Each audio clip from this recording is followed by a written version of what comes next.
Okay. For this energizer, I will ask you to find one item around you, which is yellow, and bring it in front of camera.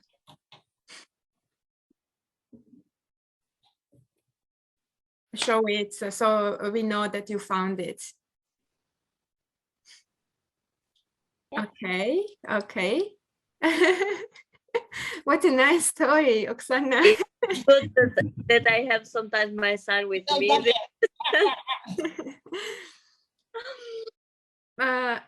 Mariam doesn't have yet. Oh, okay, I see. Everyone has. Okay, yeah. And now I see some participants don't have their cameras on yet. Nur Sultan, if you hear us, so you can find something yellow around you, but if you can't show it, it's fine. You can just explain what it is. It's Aflatun. Yes, very reasonable. And now I will ask you to think about that object and yourself, and try to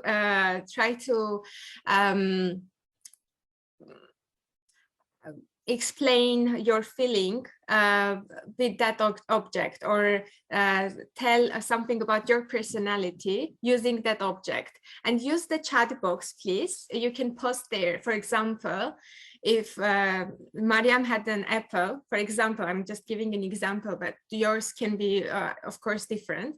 She can say, I am sweet like this apple. That can be a way talking about herself using that object that she found. So you also try to get creative about the object and try to explain your personality, present your personality in relating it to that object. Is this clear? Yes, no? Yes. Okay, then please, whenever you are ready, let's take half a minute and post on the chat, maybe. Nur Sultan started. Okay, Nur Sultan, that sounds good. So that magazine that she found is smooth, has smooth surface as my skin. My yellow notebook, and I share a sunny predisposition. Thank you, Blanca. What else? I have a little duck. I can swim like it. Thank you, Oksana. I will write. So Natalia says that she found a yellow scarf, scarf with yellow flowers. It is warm, just like me. Jolly, as Aflatun fireball. The yellow car reminds me of my son. It gives me joy. I didn't see the yellow car though. I don't know who is with admin SYS account. Can you please? It's me, but for technical reasons, I have opened the Zoom both in my computer and my phone. Is this with Silva? Hermiona. Hermiona. Okay. Yeah. Okay. Thank you, Hermiona. Who else? Rosetta, yellow notebook, thoughtful and careful. This was the first thing I saw yellow in the office, and I thought, okay, it's really difficult to characterize myself with this one. But then I thought, okay, this is just to give you the space to write notes and be careful and so on. And that's related to thoughtful and careful. Yes, very well thought. Perfume from Morocco, Ruta, present of my former young journalist. Such smells spring and coming Easter. Oh, that's very, how to say, romantic. Yellow duck reminds me of swimming. Okay. Are we waiting for anyone to post? Yes. I see you have Klimt. Yes, it is the picture of the Gustav Klimt. It's on the cover of my glasses that I work. That my glasses are very simple, let's say, or very plain, whereas the coverage is colorful, but it represents me, the contemplation status or mood, let's say. I always contemplate when I see this and try to think beyond what is in the surface, let's say. Mm. It's a mixture between plain or being natural and contemplating being thoughtful and thinking maybe beyond what somebody sees. Mm. Thank you. That's very deep and thoughtful. Yes, thank you. Okay. Anyone else wants to? Medea, I see you posted. I try feeling myself like a sun. So do you have sun today? Yes. Yes, today is very sunny and warm. They have. Where are you from? Nice. Madeira, sorry, where are you from? What country? My nationality is Georgian. I'm from Oh, Abkhazia, and I'm living in Gali, little town in Abkhazia. okay. Here Living, in Spain, we working have here. 2 degrees above zero and a bit cold. And Mm. the sun is not shining. The sky is gray, but we are waiting. No, for here is sunny days too. very good weather. Okay, thank you very much. This was really lovely to hear and to read all these comments, notes about the objects that you found and about yourselves. If anyone didn't get a chance, please keep posting on the chat if you if you come up with something later. Now let's start with the day. So today we are going to talk about and also practice a couple of active learning methods that are very very important in the Aflatun content and Aflatun program. And but before that, I wanted to ask about the quiz that you had as a homework. I want to ask if you had a chance to view the results afterwards when you finished the quiz. Yeah, please give a reaction if you had a chance to visit the results, view the results and see how you completed. Good. And do you have any questions? Okay, I see Nur Sultan completed 87%. That's a really good result. Do you have any questions regarding the quiz? Anything unclear? Anything disturbing that you, for example, found out in your results? Do you want to discuss Hermiona 9 out of 11? That's also a very good result. Okay, if you have questions, please feel free to ask. I guess if nothing, then the quiz was clear, and you can always retake it if you want to revisit and again view the results. If you want 11 out of 11, you can always retake the quiz. But and, yes. It didn't give you the chance, because actually I did it once, and I told you that once I checked one of the answers, when I saw the final one, it had not been registered the way I had checked it. So it had gone to the very first. of the options. And the other one, which I had forgotten to complete, it was again completed, like checking the first one. Probably the system does it automatically. And I tried to do it during the second time. I completed it, but it was the same result. So, but if you open the link once again, it still saves the results. No, I didn't open the link again, but I just went because at the very end it says if you want to take it again, just here, and I clicked that one. But I see. But probably you can try just opening the link once again, and it will start over. But Yeah. it was clear. I really liked it. Yes. Thank Really you. helps to memorize all the facts and information to get deeper into it. So thank you. Yes. So yes, actually, that's one of the purposes of this quiz is that we have as homework.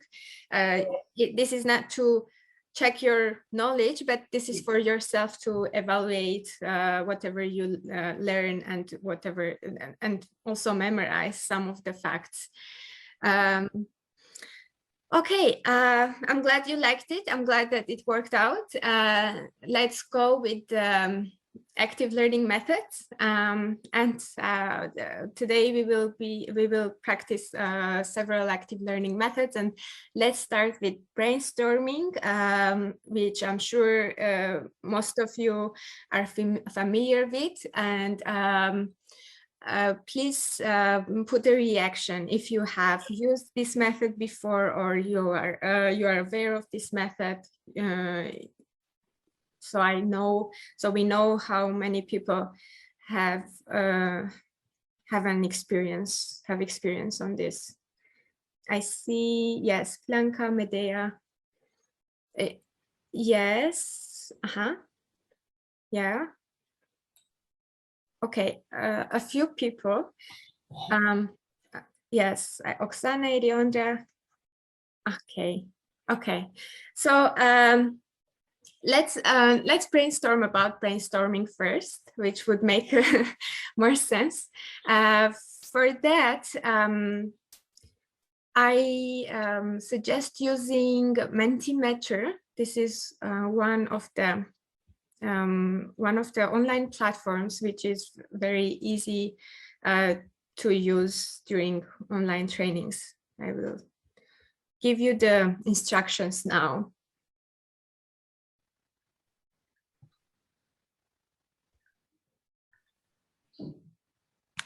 Okay.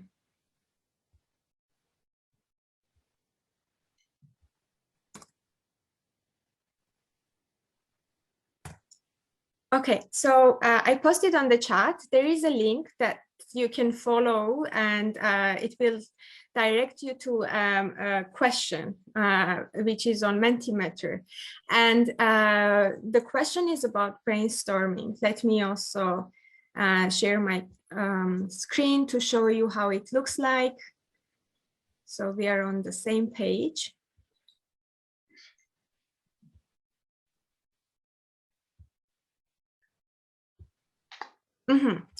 So you will see something like this. And here is the question. It says, what comes to your mind first when you think of brainstorming? And you have 4 boxes where you can put on your answers. You can write 1 or 2 words in each box. Your first association regarding brainstorming, and then submit your answer. You can also use your phone if it's much easier for you. And for using your phone, there is this code that I posted, so you can use this code as well. And please, again, put a reaction so I know that you are on the right page and you are you can start posting your answers. Let's take 1 minute for this, and then we will see the results. When you are done, please put a reaction on Zoom so we can view the results. Can you see my screen? Yes. And yeah, and you see the word cloud, right? So who would like to read aloud the answers, which are? May I? Yeah, sure. maybe is one of the main words: thinking, idea, discussion, association, then group, free, creative ideas.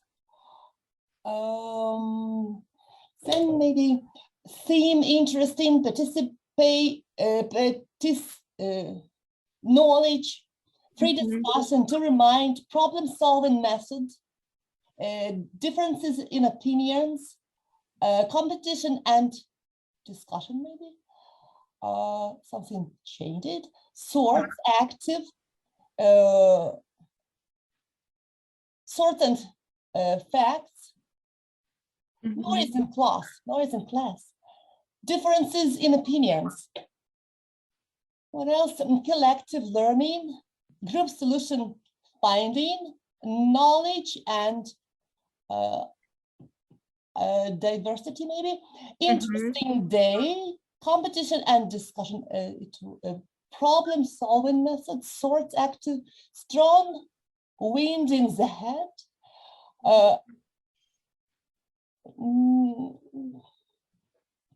That's all, maybe. Yes, yes. So thank you very much. So those are your first associations about brainstorming, and we can see a lot about thinking, creativity, problem solving, participation, or free discussion. So you already mentioned what is the base of this method of brainstorming, and I also wanted to show in practice how the method works. Of course, you already know if you use this, brainstorming is all about to give this free space and time for the group to come up with the first ideas and express their first ideas regarding a topic, regarding a concept, whatever. So this is a very, very effective way of starting a new topic very often. And I want to go ahead and let's try to think of the benefits of this method. If you used it before, or if this is anything, if this is new for you, still let's think what are the benefits of this method, what are the classes that we, okay, let's say this way, why we should use this method. And I will share my screen again, and I want us to use the whiteboard.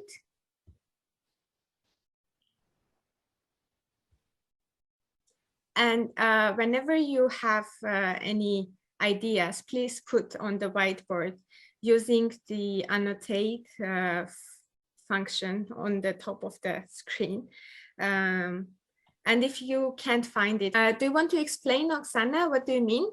When we start, for example, to learn a new topic, for example, the topic Zubert, for example, and I want to know what words do children know and what is the words they don't know. And for example, I say to my children, let's recollect the words on the topic weather. And somebody knows the word rain, somebody knows the word temperature, somebody knows the word the sun. So we can recollect all the familiar words, and during the lesson we learn add new words. Yes, this is a great example how we can use this method not only in non-formal education settings, but also in formal education when it comes to like learning languages. So thank you for the example. I see one post on the whiteboard. It says no limitations. Yes, the idea of brainstorming is not to choose between the answers as correct or wrongs, but just give that freedom for coming up with any ideas. It is effective for problem solving. I'm reading the comments on the chat. Contributes to group learning. Ermiona posted, Nursultan, to collect opinions, to develop ideas, to have different meanings for the same reason. Find out the level of knowledge of children, to free up the mind and get on the topic.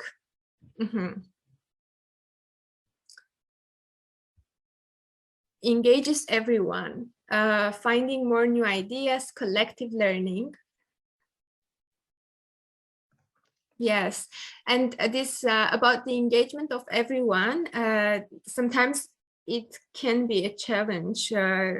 We might have active participants being more active, and those who are mostly quiet not participating, and brainstorming. How I want to ask you how you can implement brainstorming so that you ensure participation of more participants. If you have any tips on that.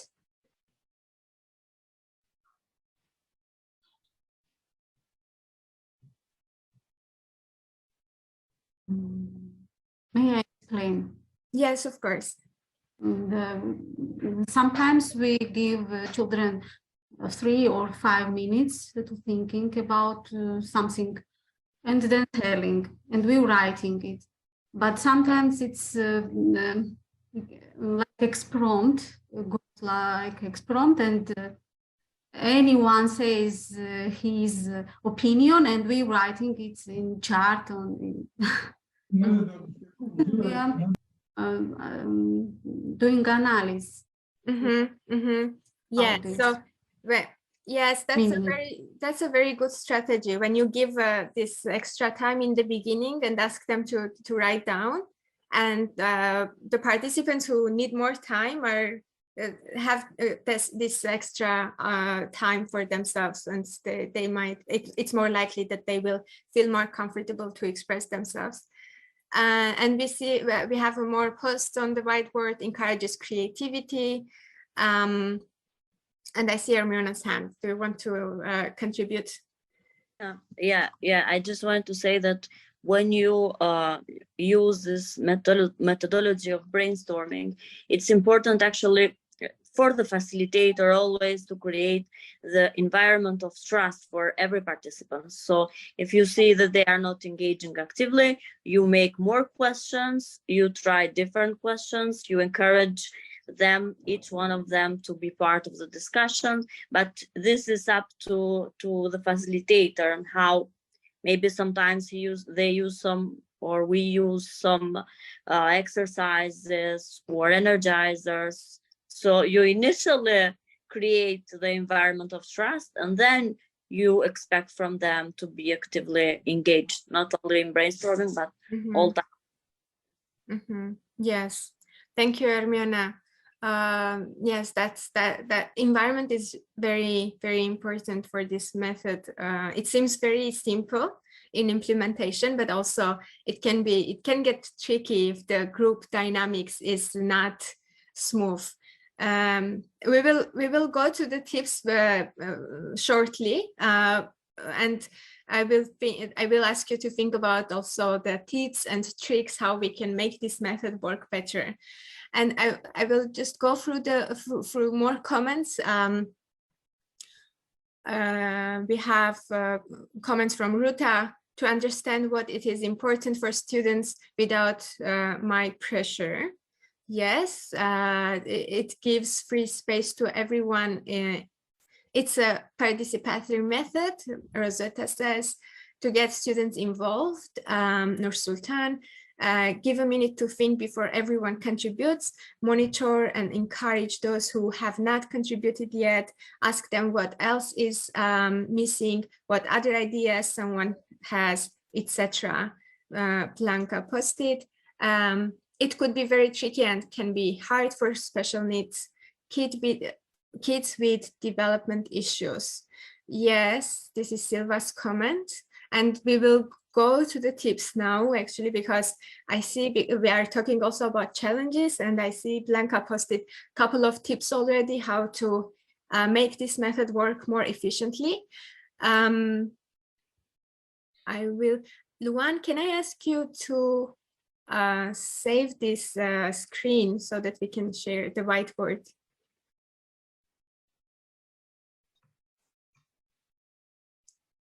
So we can share it later.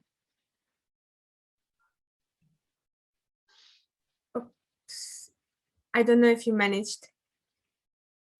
You're muted. Yes, okay, thank you. Now let's think of tips, because you already mentioned a couple of challenges that might occur in implementation of this method, and also some tips how we can actually make this method work better. Let's think of tips, or from your own practice, how you implement this method. And let's post again on the whiteboard. But if you feel more comfortable to unmute yourself and speak up, just do so. You don't have to write down all the time.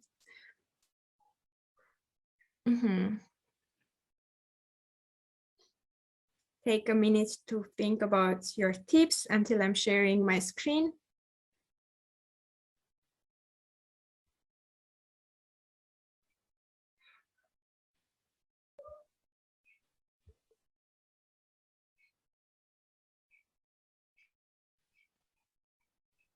Can you see the whiteboard with brainstorming tips?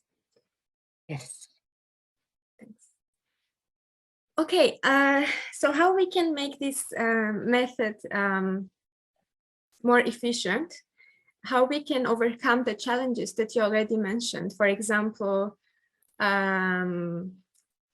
Silva mentioned about the challenge of engaging participants with special needs, how we can deal with this, though I believe special needs can be, is a very broad understanding. It's really, it might differ. So I don't think there is a one unitary approach, but yeah, but just suggest whatever you have in mind, whatever you tried from your own practice. May I say something, Lilith? Yes, sure. One of the ways that we use brainstorming in our trainings, which can be used as, of course, even during the teaching hour, lesson hour, is that you divide the kids in groups. And of course, dividing kids in groups might be in different ways. Sometimes it might be divided into groups of kids that feel much better with each other, or sometimes based on the level or what's required. And giving them flip charts where they can write, jot down their notes and ideas. So this helps the kids, those who are not that active or might feel somehow intimidated, or they don't speak to the whole group. It might be much easier for them to talk to a smaller group and also write down all the ideas. If they can't express at the end, at least they have already jotted down their notes and somebody expresses the ideas of the whole group. Or sometimes we help each group to give the chance to each and every one, which is part of the group, to say something from what they have written as a group. Yes.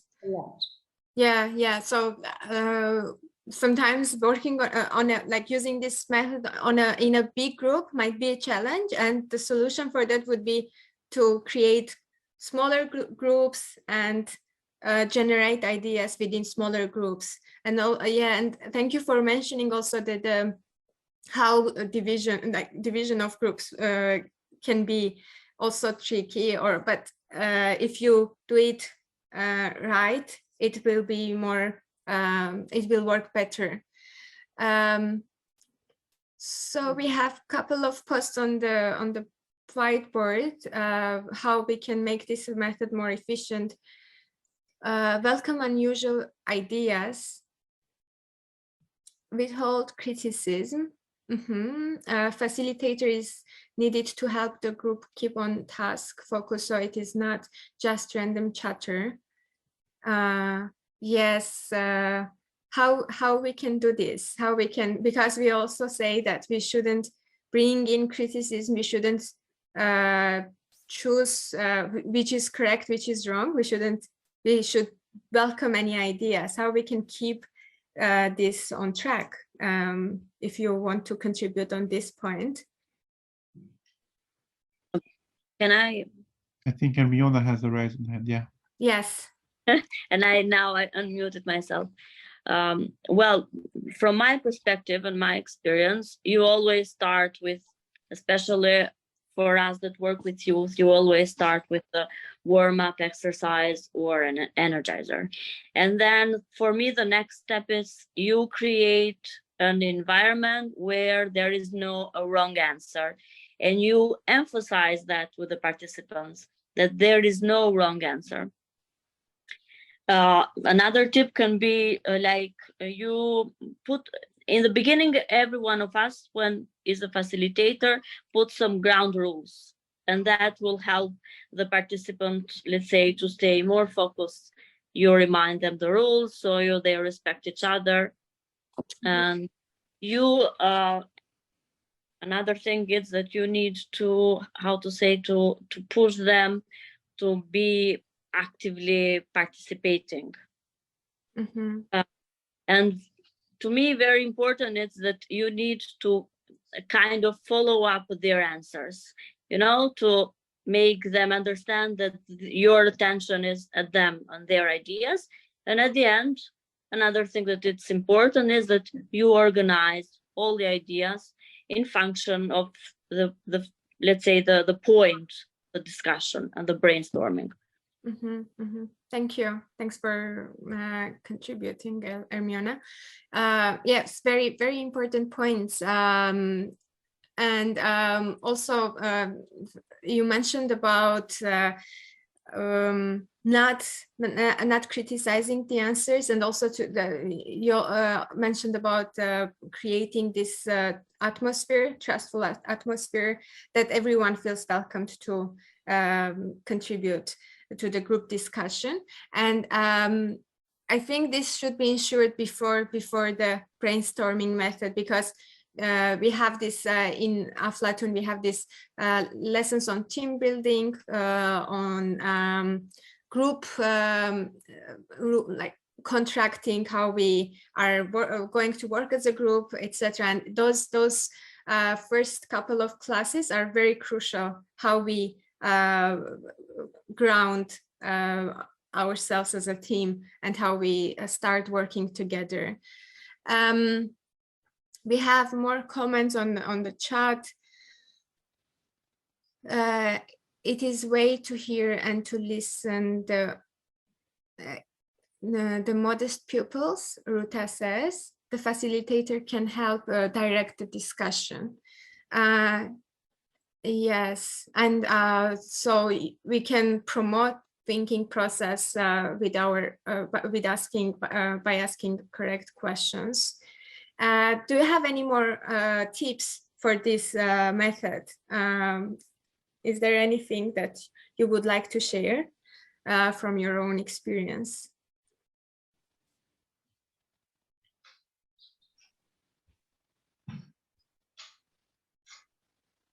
Okay, I will stop sharing.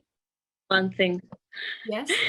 One thing from my own experience, always document and take notes of the answers, because when we report, then it's not so to remember everything. So for the facilitator, it's always very important. Take notes and document, or keep the flip charts and everything that you can do to document the discussion, because it's very essential. Thank you, Hermione. And we have one more comment from Blanca, probing questions or getting consensus. Yes, if we do you want to contribute to about this, Blanca?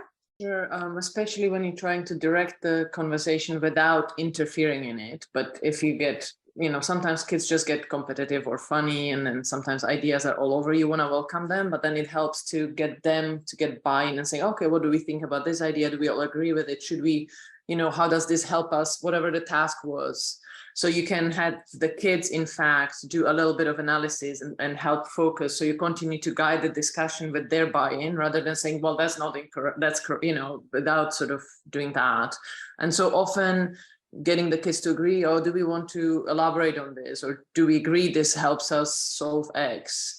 And that helps focus, you know, so the groups keep not getting sort of distracted, but their ideas are sort of directed. So without manipulating them, you're directing them, so they're focused. And yeah, probing questions means they answer those questions, right? So that they themselves analyze it and give you back the agree, disagree, this doesn't really help us solve this problem. And so it's simply just facilitating, you know, making it easier for them to continue, because it can be a very good creative thing, but it can also like disintegrate very easily into sort of a random sort of, you know, all over the place ideas. I don't know if that made any help, if that makes any sense. Yes, thank you very much for mentioning this. About this, I think other people also mentioned about this challenge, how to keep focused, how to keep the group focused on the topic and discussion.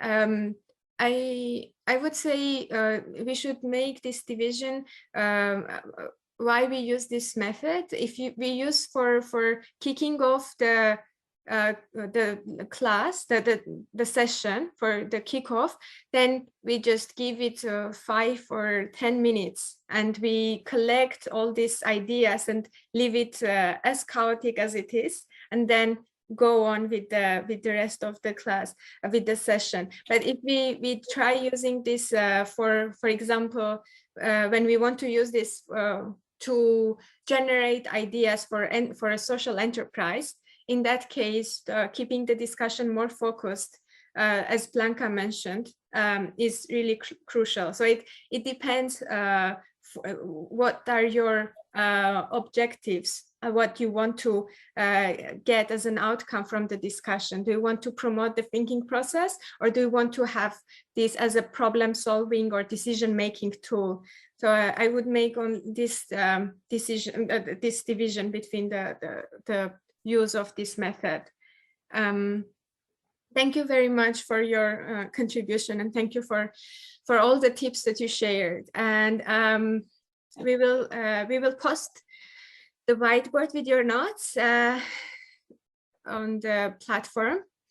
And next, let's go to another method, which is again an active learning method. I see the question. I see a question from Nur Sultan. Just 1 second. What are the risks we may face with this method?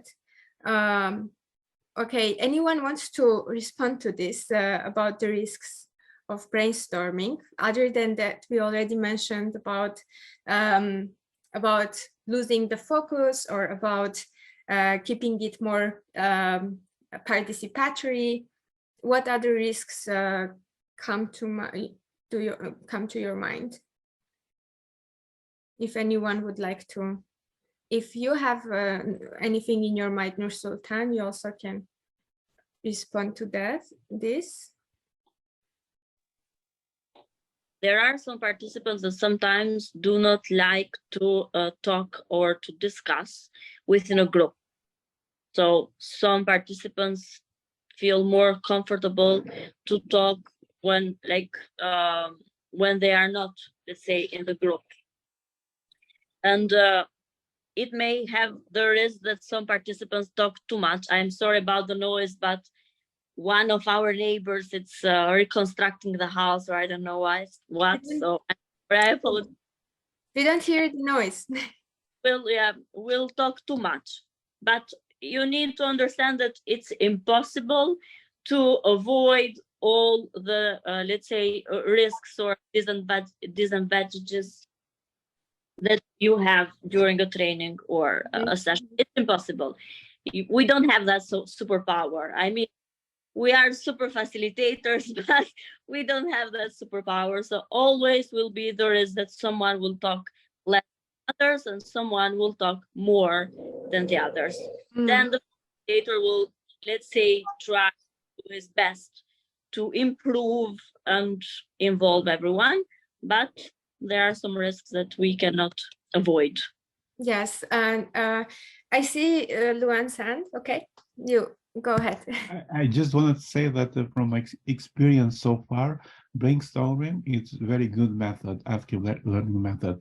But the risk is if you have a bad facilitator or a bad leader. So you can use this method very well if you are well prepared as a facilitator. But if the facilitator is not doing the right thing, so not to judge, to let everyone to comment and to give ideas and to share ideas, then it's becoming dangerous. So the facilitator is the key here. So to use this for a good purpose. Thank you, Luan. So yes, of course, every method has its limitations, and we should keep in mind, as long as we have we are thoughtful about the limitations and possible risks, we are more prepared to manage this. But I would say not to be afraid of these risks. As long as we are authentic with the group, as long as we are accepting everyone and promoting group participation and child-centered approach, I don't think we can make bad mistakes or big mistakes in facilitation. Ludwig, I think Silva want to share something with us or no? Silva. Yes, I started to write because I'm a psychologist and I sometimes work with teachers or facilitators. And they talk on a topic we are talking right now. From psychological point of view, I would say we shall be ready not to be afraid of the chaos in the class, in a group. We create ourselves. So if we give 10 minutes for it, or 10 or 15, whatever time we give for children to work on, let's think that we are creative a house for 1 minute. Then what do we do on a second minute? If the house, this brainstorming, goes, what do we do with ourselves and how we really manage ourselves? As Blanca said, in helping process to lead, to help to find one solution, two solutions. And as Lilith, you said, what was the objective? So we shall understand that we create a house a little bit, let the house go and do not be afraid. Thank you. Thank you very much. This is a very nice way to conclude, to wrap up this session about brainstorming. You had a Rosetta once more. Sorry, Lilith, because I'm talking. One small thing. Yes. If we work on the team building spirit, like the spirit of a team and a warm climate and so on, it's going to help us throughout the training, throughout the lesson hours, throughout the year and so on. One of the risks is generating competition, because sometimes children, when they are divided into groups, they try to compete with each other. And working on this building of the team spirit, it helps them, or just telling them that, each and everyone has got a very good idea based on their experiences and so on. So we're a team, we're going to help each other, we learn from each other, and this is important. So the way we talk to them, the way we try to create that warm climate within the class or within the group, the training group, helps a lot to avoid competition. Yes, thank you. And also our own example is sometimes is the best way to deal with this selective approach between the students, or competition and exclusion and inclusion, etc. Thank you. I add something to it just shortly. Yeah. Yeah, okay. So we are gonna see a lot of different active learning methods, and every active learning methods has its own advantages and disadvantages. So you will be empowered and equipped with a lot of them. And you as an expert, for example, when you are working with the children or with training in different circumstances, you will decide which method you will use in which time at the time. So you will be familiar with a lot of methods, and you will decide which one in this concrete situation will be more appropriate to use. So this is only the first one, the brainstorming, maybe the very basic one. We will all the day we will see the next and the other active learning methods. So Lilith now will lead you to the another active learning method as well. So later we will discuss others. So every method has advantages and disadvantages.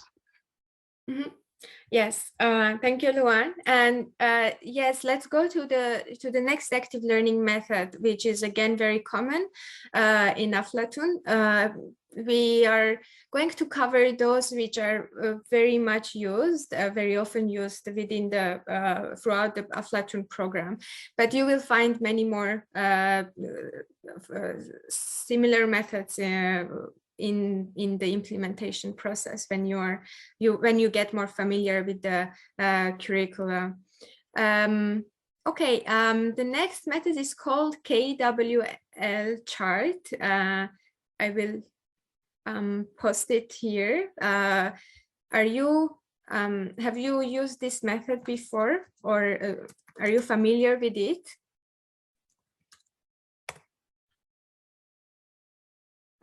Again, you can use Zoom reactions if you have. I see Blanca's hand.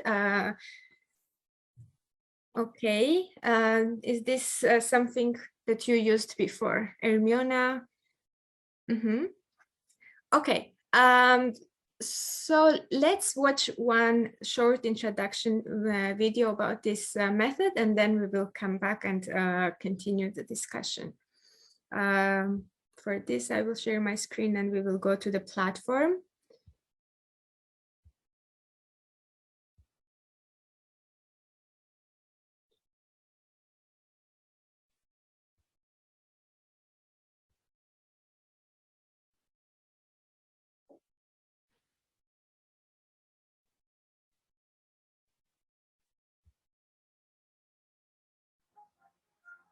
Can you hear the sound? Yes. The KWL chart helps bring structure to your lesson and make it more efficient. The method encourages children's participation, as all of the information comes from them. The teacher's role is confined to asking questions. It's very easy to draw the KWL chart on the board before the class begins. The KWL chart has 3 columns, which are titled as follows. What do we know about this subject? What do we want to know about this subject? What have we learned about this subject? At the start of the lesson, ask the children what they already know about this subject. Write down their replies. Let them brainstorm and accept all answers. Try not to spend more than 5 minutes on this before moving on to the second column. Now, ask the children what they want to know about this subject. What information or knowledge do they want to gain? Write down their replies in question form. Don't answer these questions yet, simply write them down. Hopefully, the answers will have been provided by the end of the lesson. Again, try not to spend more than 5 minutes on this. Then Move on and start teaching the lesson. End of the lesson, guide the children's attention to column 3. Ask them what they have learned. Write down their answers in column 3.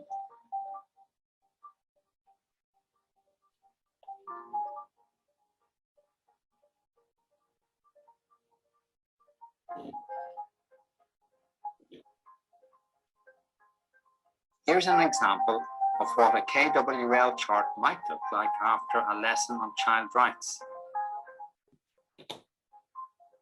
What do we know about child rights? These are rules that tell people how to treat children. The right to education is one of them. The right to play is a right children have. Children have the right to express an opinion. What do we want to know about child rights?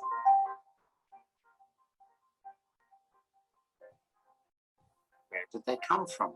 Who made them? Do children in different countries have the same rights? Do children have the right to pocket money?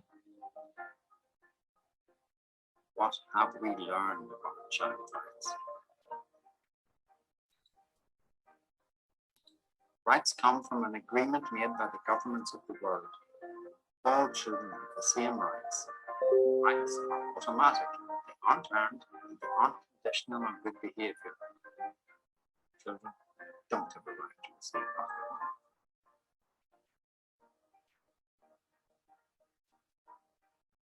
The KWL chart begins by helping children to recall what they already know of the subject. The children's replies also help the teacher to evaluate more accurately their level of understanding at the start of the lesson. It's important to let children give these answers in their own words. The second column also helps to stimulate their curiosity about the coming lesson and what is coming next. Finally, the third column allows children to be aware of what they have learned. Expressing this in their own words makes it much more likely that they will retain the new knowledge.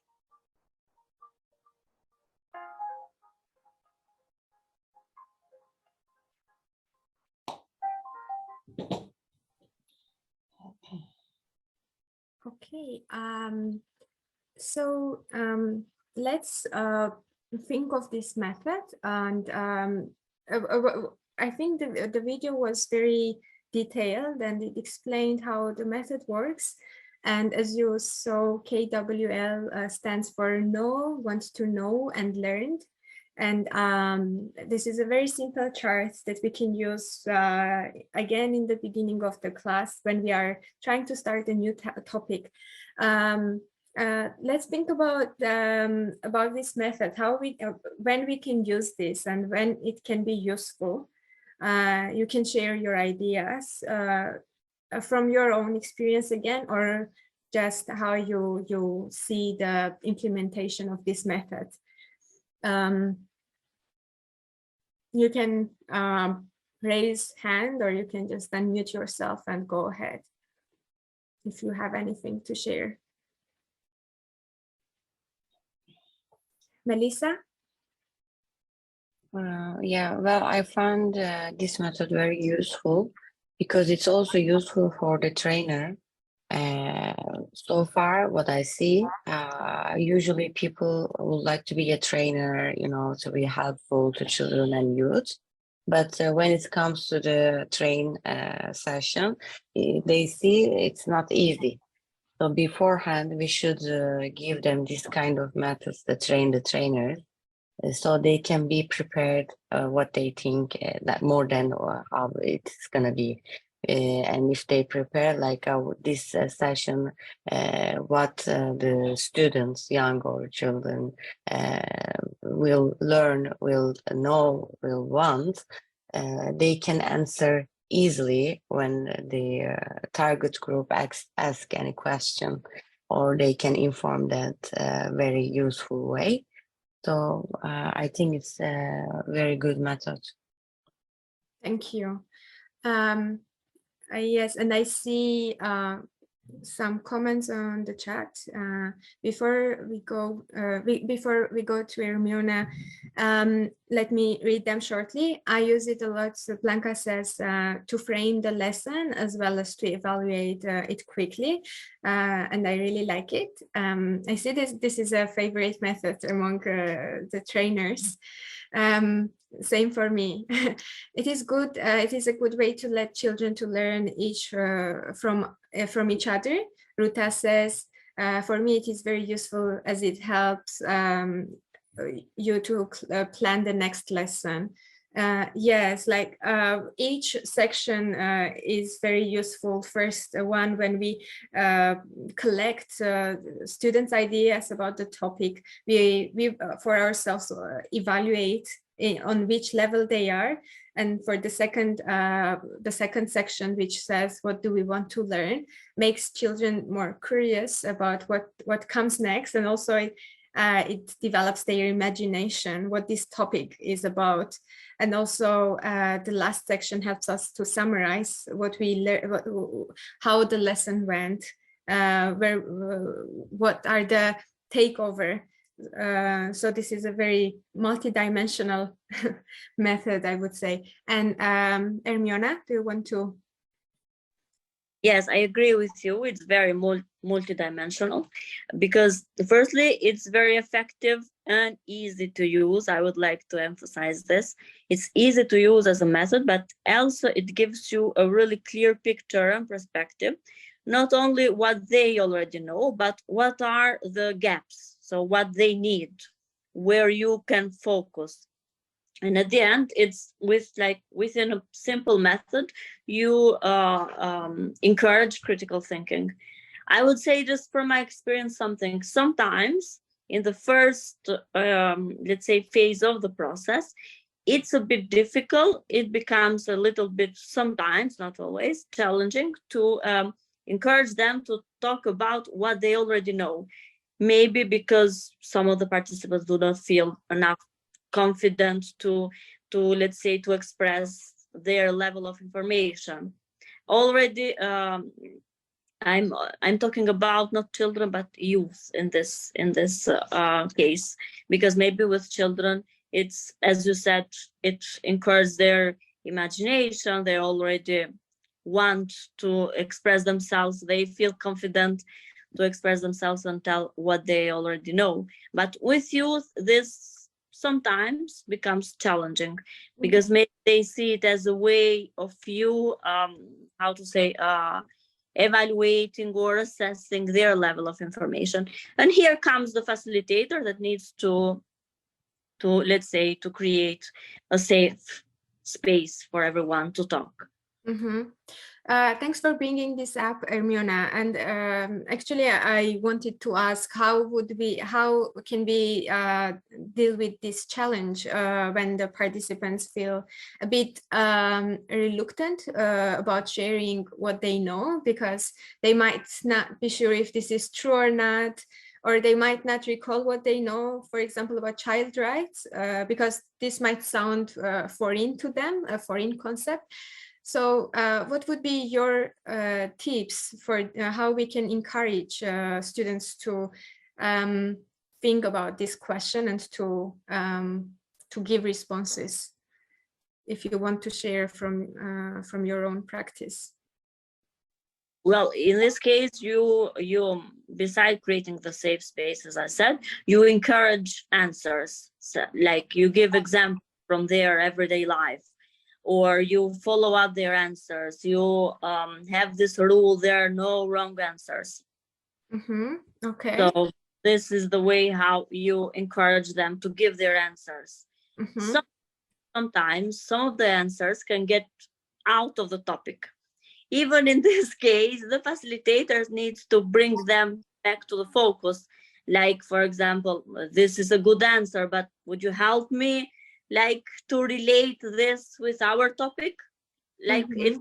There are several tips and methods that you can use. It depends always on the topic, the context, the level of the participants. It's a lot of things. Okay, thank you. Anything else regarding this challenge? how we can encourage if other participants want to contribute. Blanca? So sometimes I use the second column. So when I see reluctance, so assuming we've already done brainstorming, so the kids know how to brainstorm, they're comfortable contributing. But if you sometimes saying like, oh, do we want to learn about more, you know, so you can use the questions as a way to sort of diffuse the tension with like, I don't want to say something wrong, or so it's to sort of channel it into the curiosity. So then we can sort of start writing down the questions that will then later frame the session. So I sometimes use the second column to offset that, to balance the pressure. So instead of saying, what do you know, what do you want to know? Yes, yeah, that can be very helpful, right? When we play with when we are more flexible with that. How else we can handle such a situation?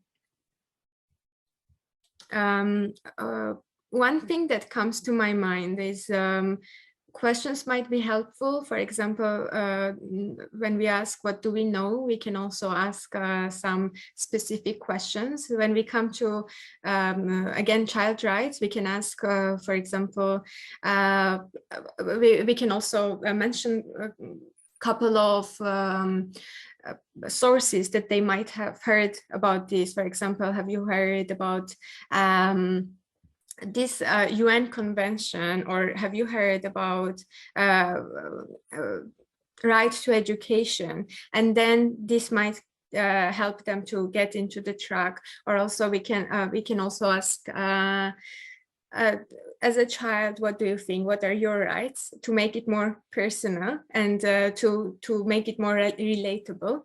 And they can come up with anything if we use also their own experiences. If we ask about their own experiences, that might also be helpful.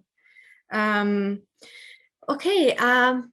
if there is there is no anything to add, I would suggest to just use this method very shortly, also to see in practice how it works. Of course, you already, some of you used this before, and also you watched the video, but I really, yes, I see Saida's hand.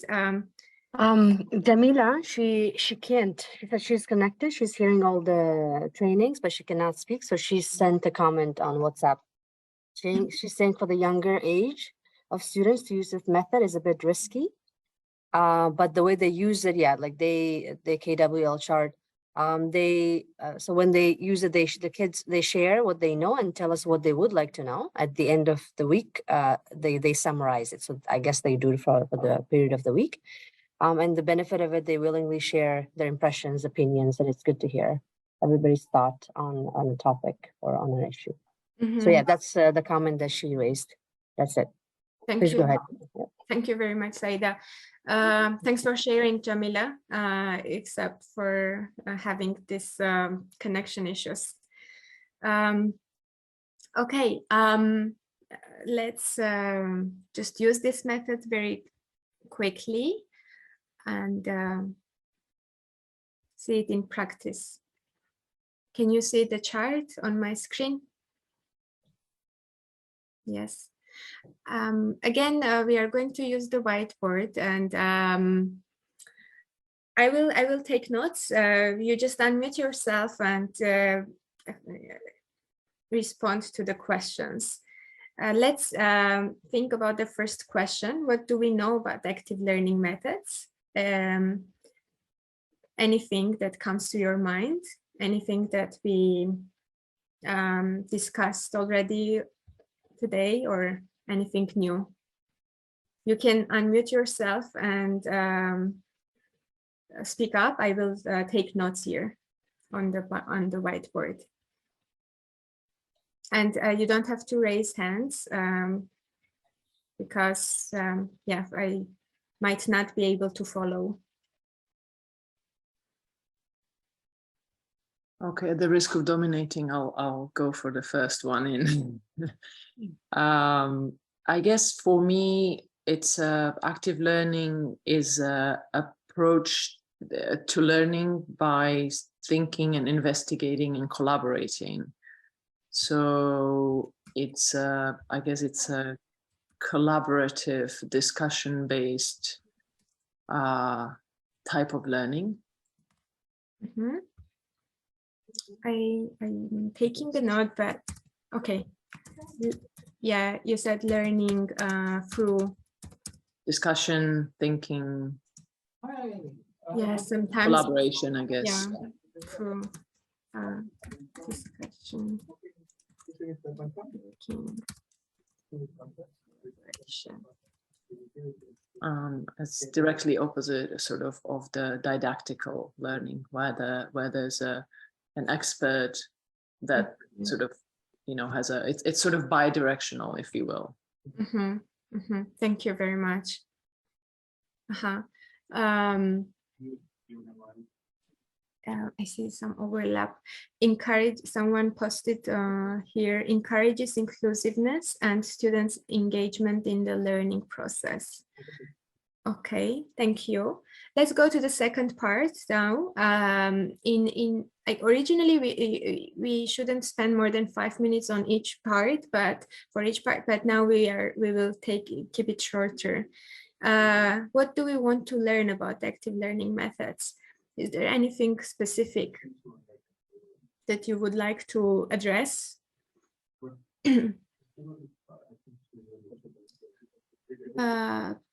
Yeah, I also see Medea's comment, brainstorming, discussion, role play, preparing presentations.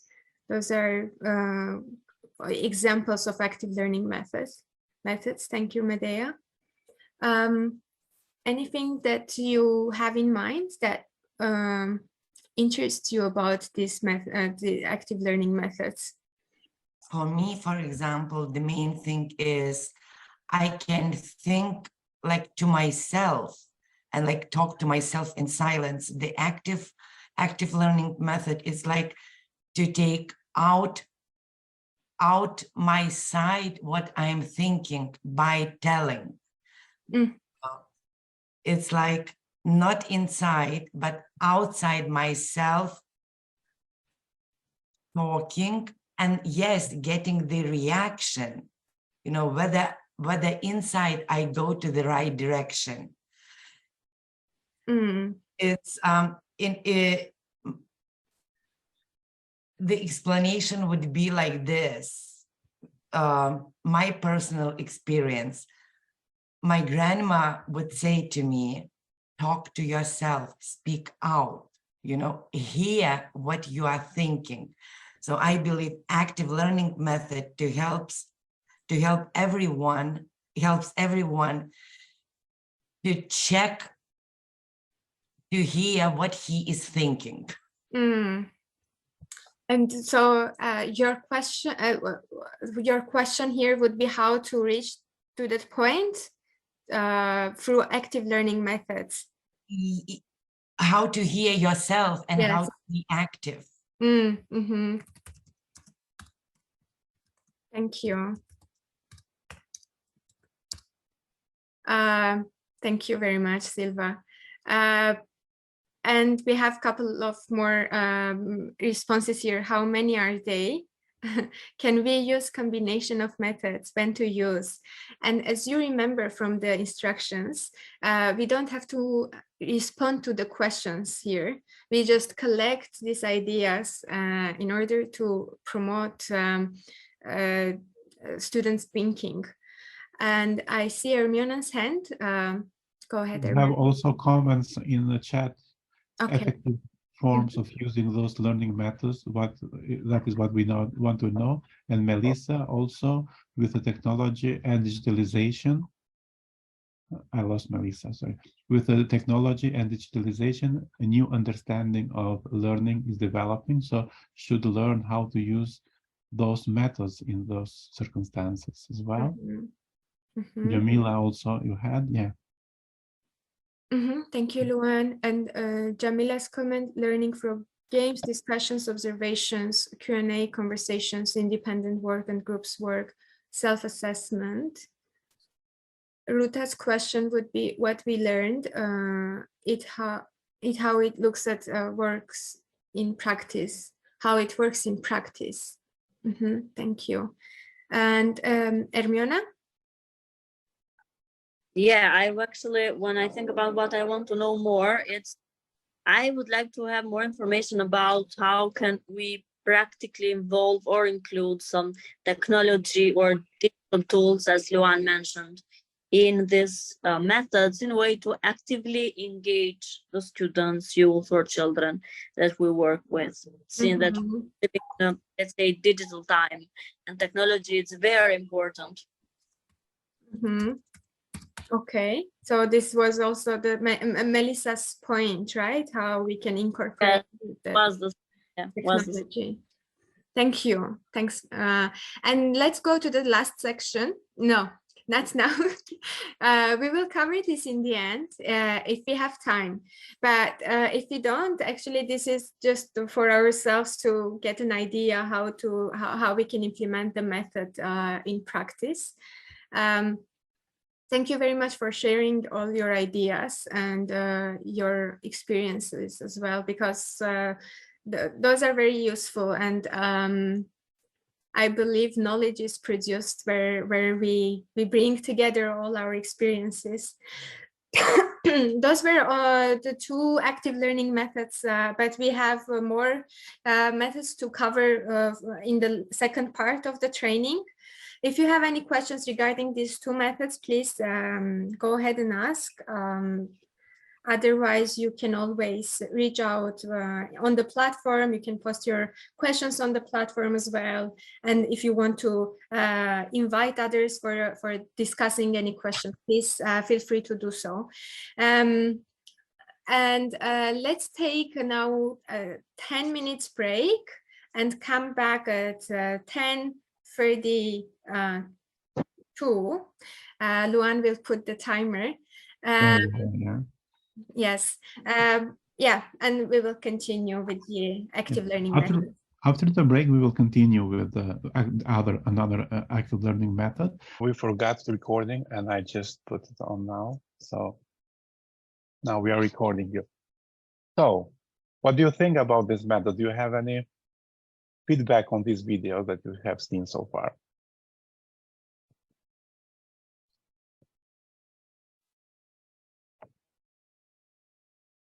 Yes, I can say something. Yes, the rules in the beginning, so that you teach to your students or to the children, are very important because they ground them. It is the establishment of the teamwork, of the group work without speaking and without intervention. So anyone should makes them, or these rules make them to be focused. So, which is the most important one in creating images and then interpreting the images. So it's quite artistic method for me, and it's very interesting. And another great to notice that, because as you see, for every active learning method that we are using, there are very important rules. So you need to follow the rules in order to have a maximum from that method. Melissa, you have something to share with us. Yeah, I have a couple of questions in my mind. One of them usually are financial education seminars with a very tight schedule. Like, let's say one class session, which means equal to 45 minutes and all. So it can be hard to do this activity with the kids or youth, in my opinion, because mostly this is how we get the permissions from the national, directorates and all.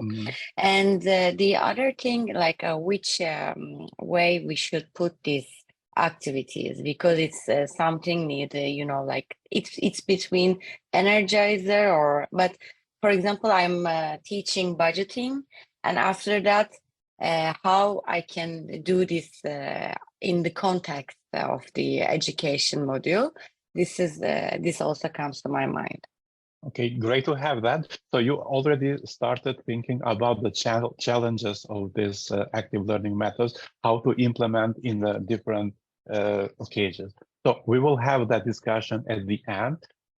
Before that, I will share some other videos to see how our partners all over the world are doing the image theater within the classes or in the training. So we will share some videos, but before that, just to share something that I have prepared that and for you to see as well. So children usually love games that require them make frozen picture or images. So sometimes children are afraid to talk or don't feel confident when they are talking about something, or maybe when they are writing something about an issue.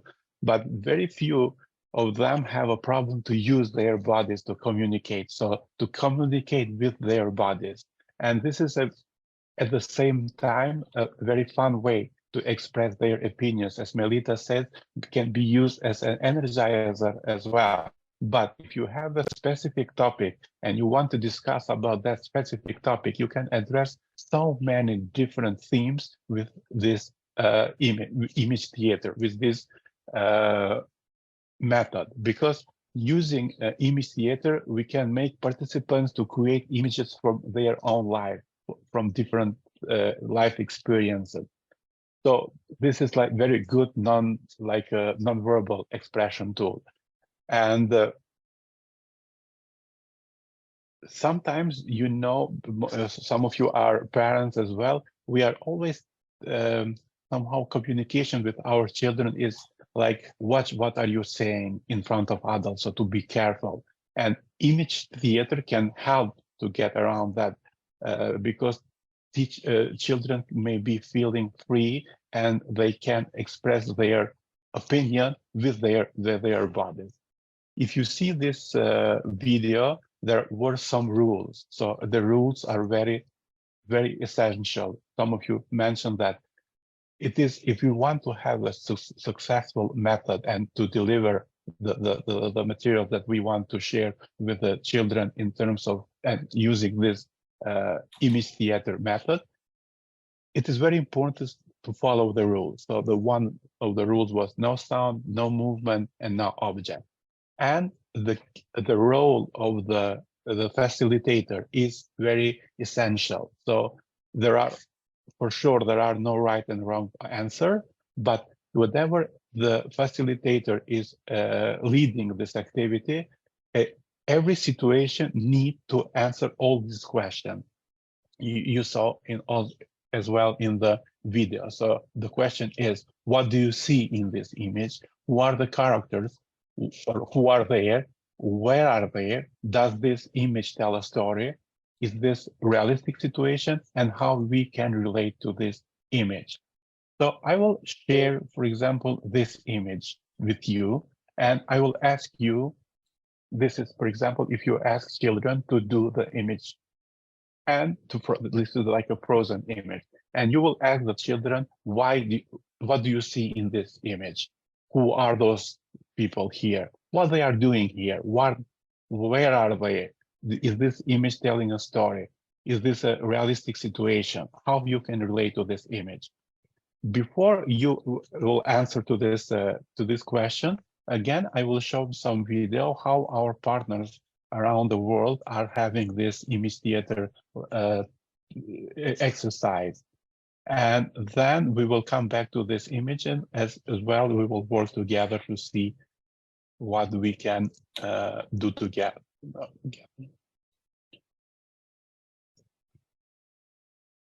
So let's see the next video.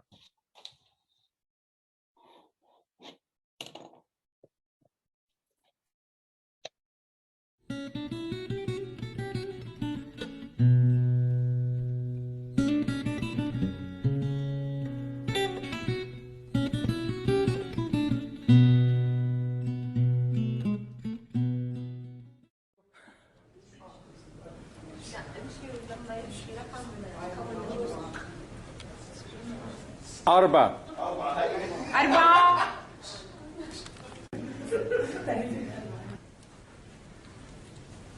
Saba. سبعة.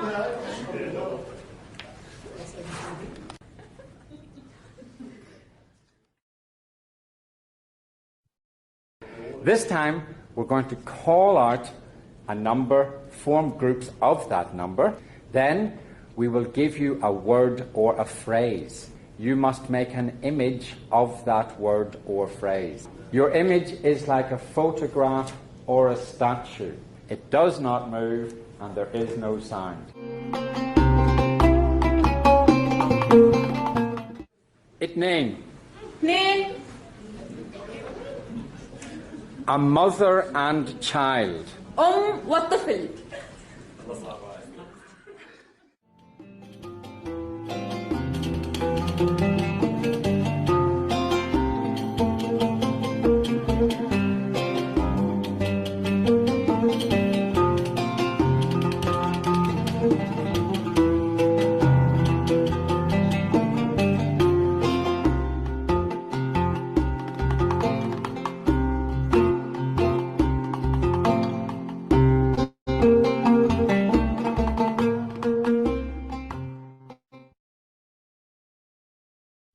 Four, a band of musicians.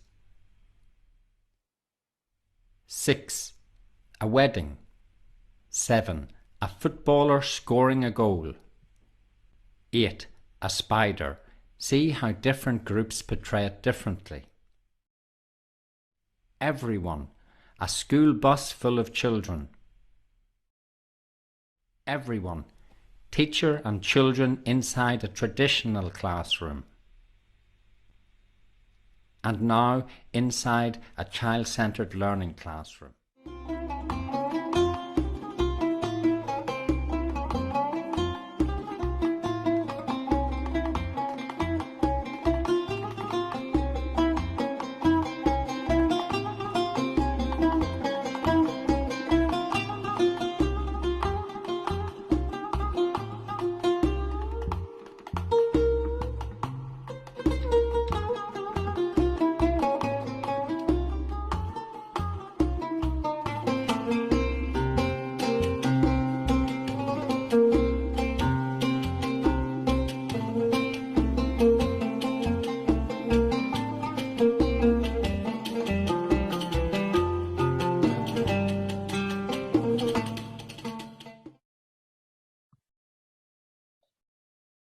When I'm seeing those pictures and this video, I somehow miss this online in-person training. So as you see, we are having a lot of fun doing those, especially image theater. Usually children are very creative and they are expressing and thinking out of the box. So for each group of children are creating a new image and something new, like an image for the same situation, for example. Again, I will share another video. This is the last video before we will start with the exercise. So to see the elements of the image theater, there are 3 elements, and then we will come back.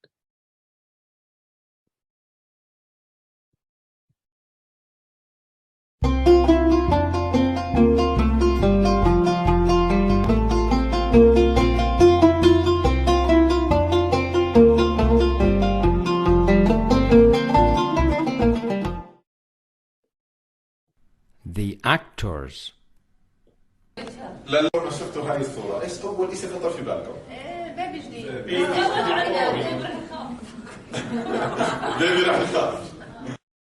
The facilitator. مين الأشخاص الموجودين في الصورة؟ الله يرحمه. هاي كمان. The audience. طيب هاي النظرة اللي هون لفتت انتباهكم لشيء؟ الصورة هاي كاملة مع بعضها، ايش في معنى بنشعر فيه احنا بهاي؟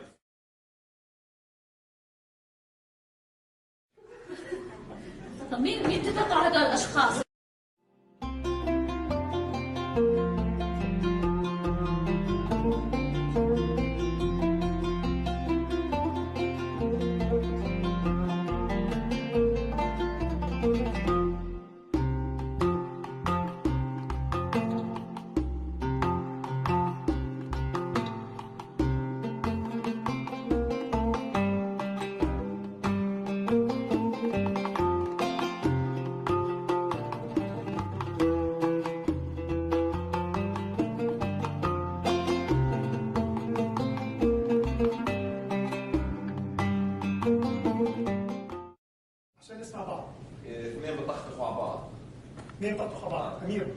حاسس انه في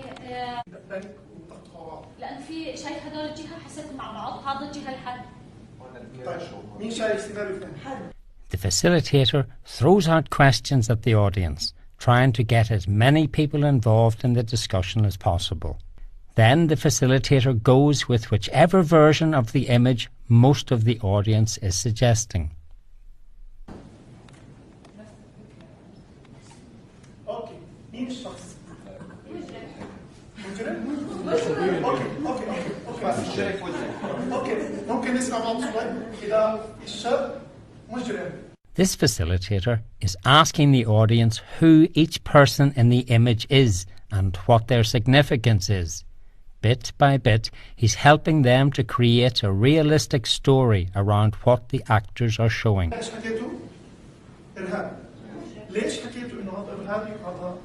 Members of the audience take turns in interpreting the image. They are listening to one another and learning from each other's opinions. So, the facilitator is helping the audience through a process of critical thinking.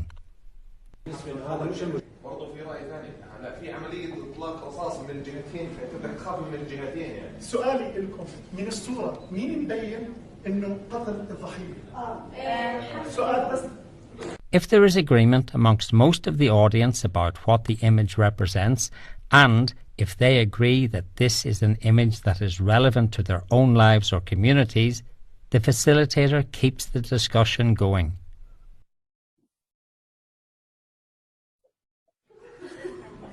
مين تتوقع هذول الاشخاص؟ هو متاثر مصدوم من اللي سواه. تمام تتوقع انه هذا حادث؟ ما في حادث هو سبب الوفاة. اوكي هو سبب الوفاة. بين عليه هيك وهذول كانوا ماشيين بالشارع وانتم اجتهدوا.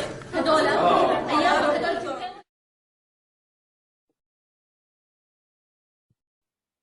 يجيب رايته يعني؟ لا تفضل. انا بشوف لا انه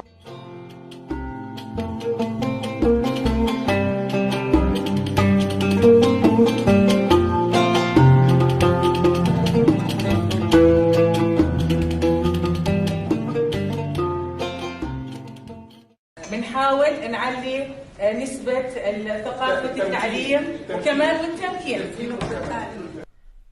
The more you practice the role of the facilitator, the better you will become at it.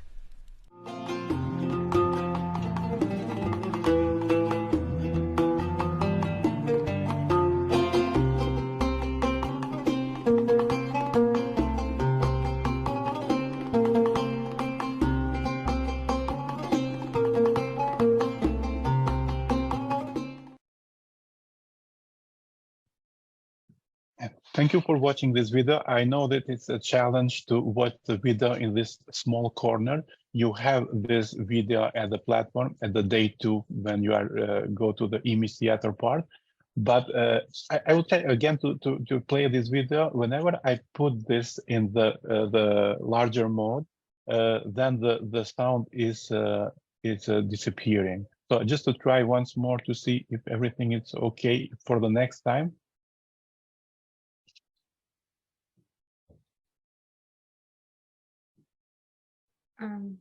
Luan, you muted the video. Okay, just to see why it's happening. No, the video is muted. You can do it from this. There is the sound icon next to pause play. It is shared. Yeah. There is the bottom of pause and play. Mm-hmm. Next to it, there is this sound icon on the video corner. On the video, Luan, the video down. Let's okay, because I don't have another video for now, but for the next time I will try to manage that, because whenever I do that, the sound is disappearing at my computer. Sorry for that.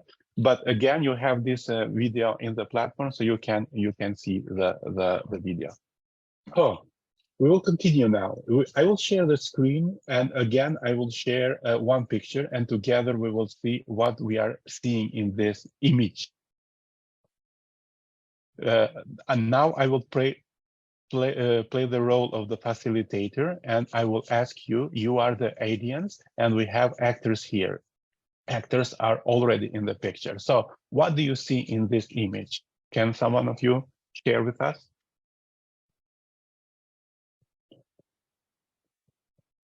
An accident. An emergency. Okay. Nurse. Who are there? Someone who needs first aid, whatever situation it might be. I think we have a doctor, a nurse, the person who had the accident, and the person that is behind them is maybe their friend or family or someone that is like in pain for the accident. I don't know. Great. Does this image tell us a story? What do you think? What is the story behind this image?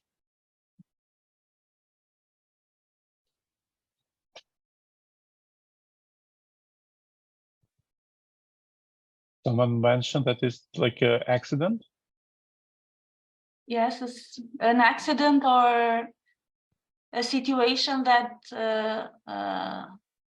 health service is needed or the first aid is needed. The accident might have different setting. So Great, thank you. So is this?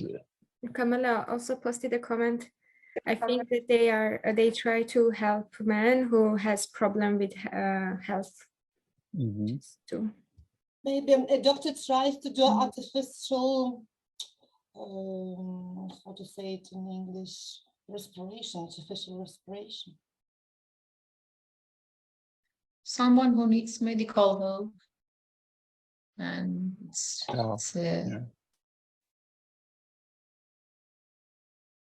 So we see just like a common for all of you, what we see in this particular image. We see emergency, something like to give the blood to the patient, family is praying for the patient, the actors. Who are they? We have the different actors. So we have the patients, we have the doctors, and we have the family. Where are they? Probably at the ambulance. Does this image tell a story to us? Yes, this women are caregiving services, so they are helping to the patient. Is this a realistic story, realistic one? It is, because it can be happen anywhere in the world and anytime. And can we relate to this image? For sure, yeah. So this is like a quick example of that. What are the questions that we need as a facilitator to ask when we are doing the image theater? You have seen in the videos when the facilitator is giving the instruction are like 4 people or 2 people or 7. So they are telling the number of the persons that need to do the pictures, and then the children are gathering together in that number, and then it's telling the word for the image. For example, something like mother and the children, and etc. And the children are doing that image. To see how this is functioning in our training, I will create now only 3 we will have, because we don't have a lot of participants in this training. We will have 3 groups, and for each group, the group will have 1 picture. And within the group, you will find who will be the facilitator, and the other will be together with the facilitator answering to the question. Facilitator will ask the question. I will share the question in the chat, and where are they, who are they, what this situation is talking about, and then you will discuss within the group. You will have like a 10 minutes to see the image and to discuss within your group, and then we will came back to the plenum, and we will see every group. The facilitator will tell us what you have done in this group. So what is the image, what is the story behind it, who are the actors, and etc. You will find the images in the platform. I will share, but you will have to go as well in the platform to see the second, sorry.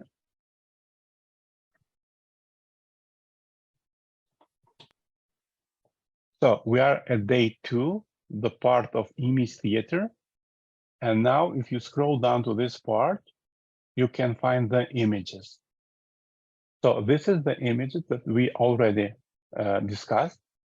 And for the next, for the group work within the breakout room, you have those images. So this is the second image after this one that we already discussed.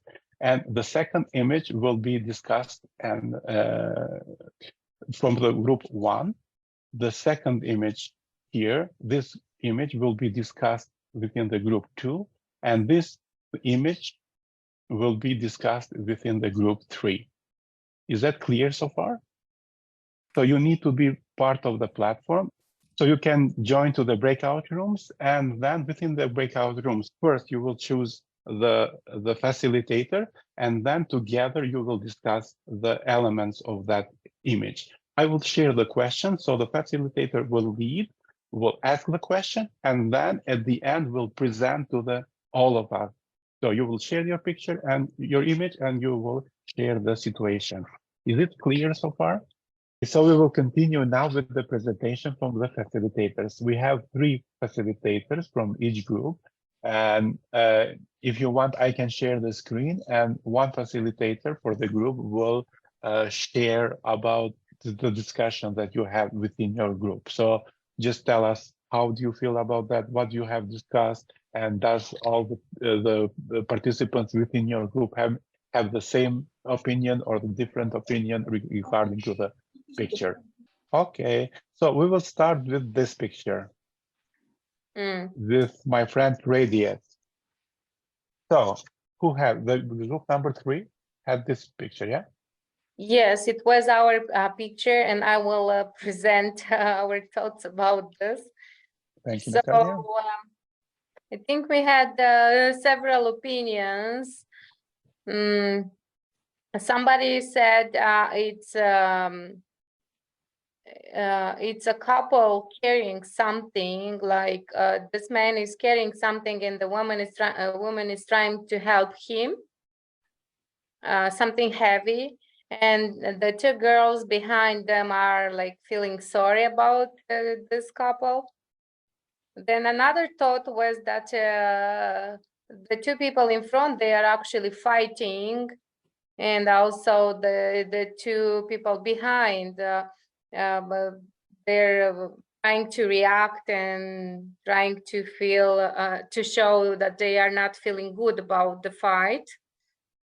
Another idea was that it might be a bullying scene, you know. The woman is bullying this man, and then the other group is just looking at them.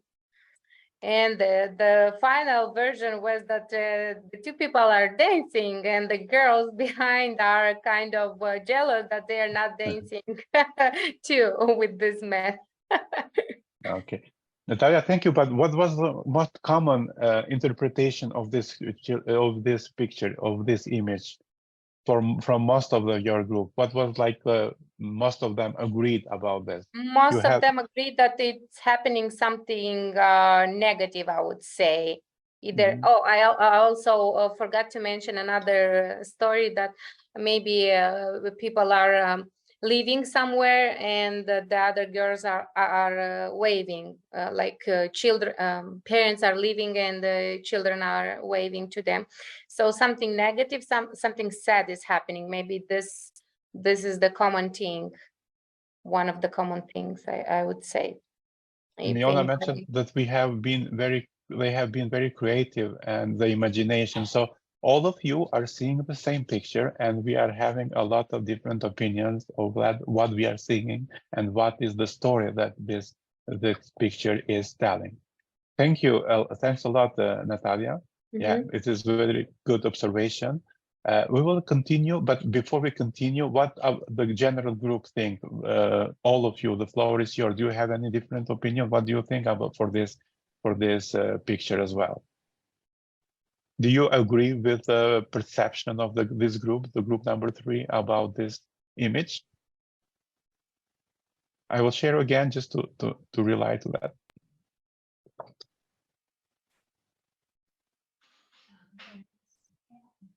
Then we will move to the next picture, and we will have like a general conversation about the feedback for all the pictures.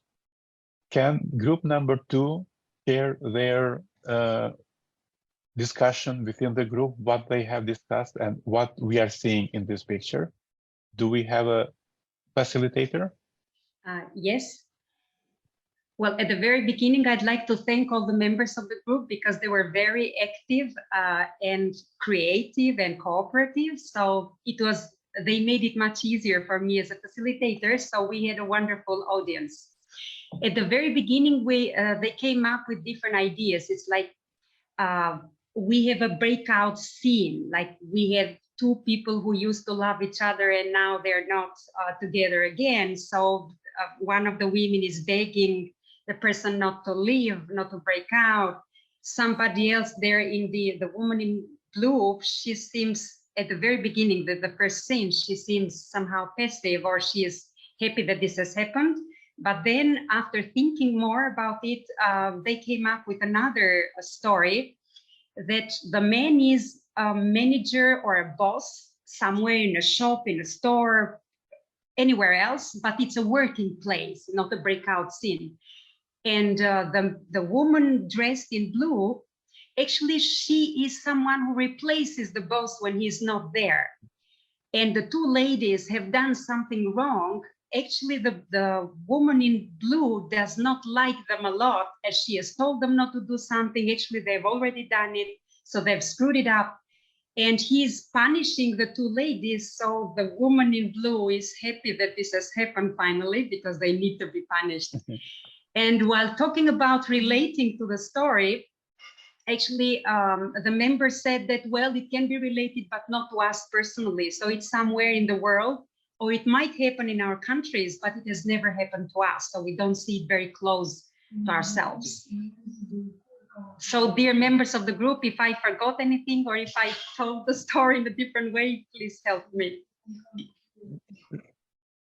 Thank you, Rosetta. There is a word in Albania that is said, 1 picture, 1 million words. So Rosetta, we saw 1 picture image and 1,000 different words from Rosetta. Thank you, Rosetta, for a detailed explanation. Welcome. Thank you to the group. Okay, thank you. Let's move with the next one and the last one. The last group is about this image. So group number 1. So the group agreed that this is a situation of domestic violence. They described each person in the photograph. So the man in blue is the husband, and the woman whom he is trying to hit is his wife. And this is happening somewhere either in a public place, because the members of the group thought that the 2 women don't seem to be trying to help.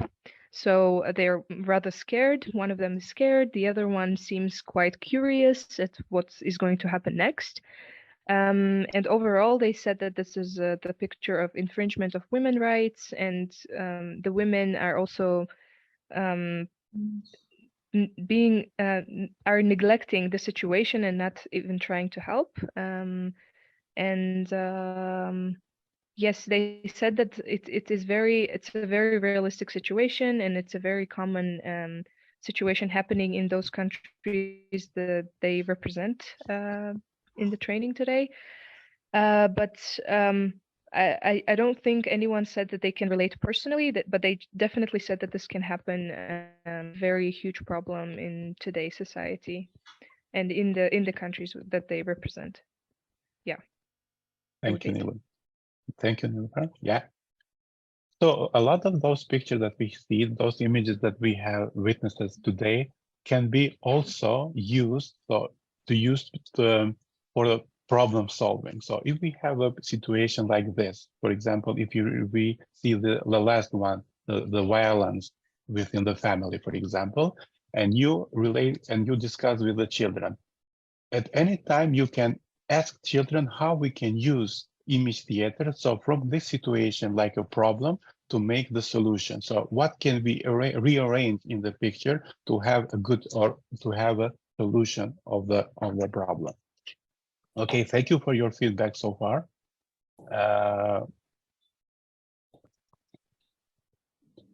So we have started discussing about the advantages of this active learning method.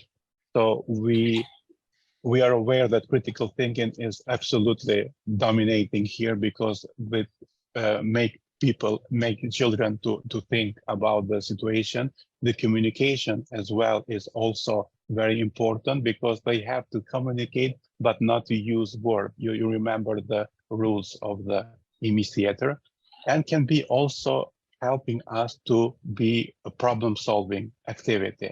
Whenever we have a situation, for example, that we think that can be like a problem, we can use the image theater and to rearrange the actors there to solve the problem. As well, the teamwork. Nothing can be done alone, so the children are somehow enforced to work together. And as I mentioned before, very few children have difficulties to use their body in order to communicate with something. What do you think for this method? Do you think this, and now we are coming to that Melissa mentioned, so there are some limitation of using of this method. And if you see, when we are starting with using the different active learning methods, we started today with the brainstorming charts, and now with image theater. Each method has advantages and disadvantages. And yes, Melissa, it is very hard to use this method, for example, when you have only 45 minutes to deliver, for example, a topic or a subject within the financial education part. But as you know, Aflaton International and all Aflaton curriculums are not only for financial education.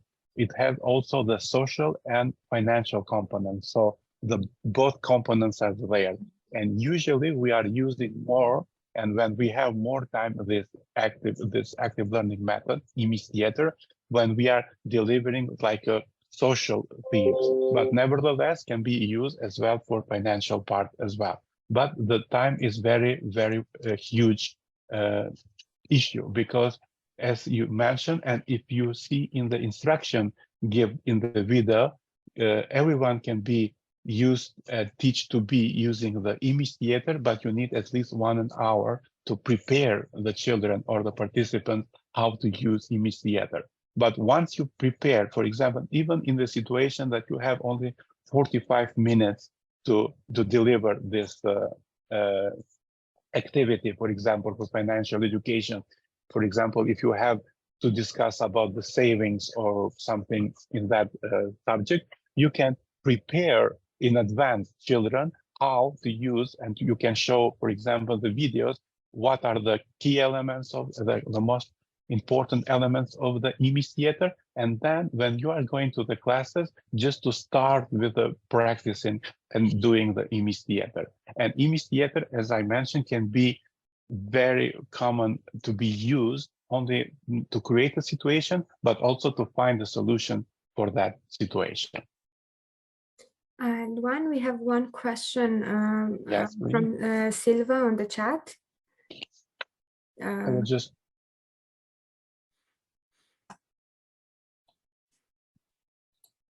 presenting reality performed by, it can be. So usually when, for example, if you want to know about the child rights in your class and you want to hear the opinion about the child rights, so you know that children have like some information about child rights, but you don't know what exactly do they know. So you can ask, for example, from the children to create the situation or an image of violation of the child rights. And then you will see what they understand. With their bodies, they will show like a picture, and you will try to understand from the audience and in the discussion with them what they are representing, what this image is representing from that. And for different different things that you need to understand the feedback and the opinion from the children. So you can ask to create those images, and you can also understand what is their position. But if you see Aflaton curriculum, so if you go to the materials and you have, for example, the first part, personal understanding of child rights or saving and spending, always the activities in the Aflaton curriculum are divided. So always you have a suggested method that you need to use. For example, for this activity, most appropriate active learning method is brainstorming. For the next activity, most appropriate active learning method is image theater. Now, after this, we will continue with another active learning method called expert group. So we will see what is the most appropriate method that we can use in the concrete situation. So different methods can be used in the different situation. But yes, it's very relied to the reality. So we are doing that because we are trying to help our children and for us to understand how this image is related to the reality. But it's not necessary. It's not mandatory to be related to reality, but just to have this discussion and view from the children what they are seeing in this concrete picture, for example. And before we move on, another question by Ruta. Do you suggest to use this method when you work with small groups, such as 5 persons? Usually it is more appropriate to use when you have a bigger group, because if you want to have all the elements, you will need to have a facilitator, you will need to have an audience, and you will need to have actors. In order to be complete this activity, you need this communication between all the actors in the image. So if you have only the image, then you don't have a discussion. Who will ask and who will guess what you have in this concrete picture? So it is usually need like a 6 or 7 at least person to have this activity done properly. But even if you have a 5 person, so you will have like a 1 person doing the image and 1 person facilitating and 2 or 3 person like to be audience to try to guess and to see what this picture is referring to. What is this storytelling? Any question? I love this method very much because I use it very often when we are delivering and when we are having different types of training, and it is very appropriate to use this method with the children, with the adults. So for everyone, you can get the feedback, very nice feedback having this method used. We will continue with the. If you don't have any question, I forgot for the next day, for tomorrow. Within the homework, you had a lot of examples about the image theater. So how it's done image theater. So you just need to go to the homework for the next day, for tomorrow, and you will see a lot of example of image theater, how it's done, and some elements that we didn't present maybe today, but you have everything there. So just take a see that, and after that, tomorrow we can discuss if you have any question regarding to this method. But again, for each method that we are using now and we are presenting to you, you need to know that when you get the curriculum, the book, Aflaton book, for each activity you have which is the most appropriate method that can be used in that lesson. And for some lesson, active learning method is maybe not appropriate, but you have brainstorming, you have expert cards, and you can use them as well. We will do this teaching practice at the day 4 on Thursday, so we will see what we have and what we can add in the curriculum in terms of having all the active learning methods used. Okay, the next thing is about the expert groups. So this is another active learning method. I don't know if you have ever used this method, experts group, but the idea of having this method is like, for example, when you are dealing with a subject, when you want to do something with the children in the classroom, for example. And let's take, for example, savings. And then you are creating groups within the classroom to approach and to be expert in one element of that subject. For example, for saving, one group can be expert of that, what we can save, where we can save. The other group, what we can save, for example, and they will be focused only on the one part. For this, we are going to share again from the platform, the core elements of the Aflatun.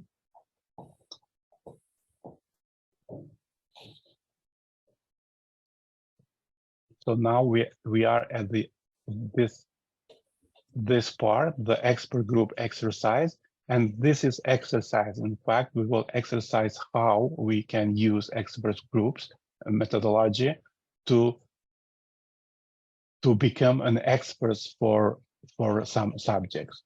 We have different cards here. We have like 5 cards for each element of the Aflatun. We have 1 card. For example, card number 3 is about saving. The card number 1 is for personal understanding.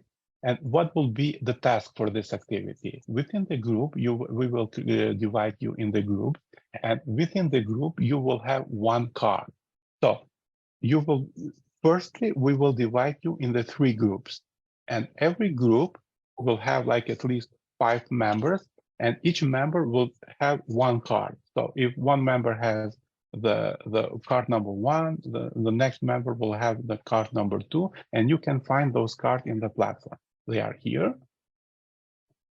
And you will just read those cards. It's nothing you will do else. You will just read the card.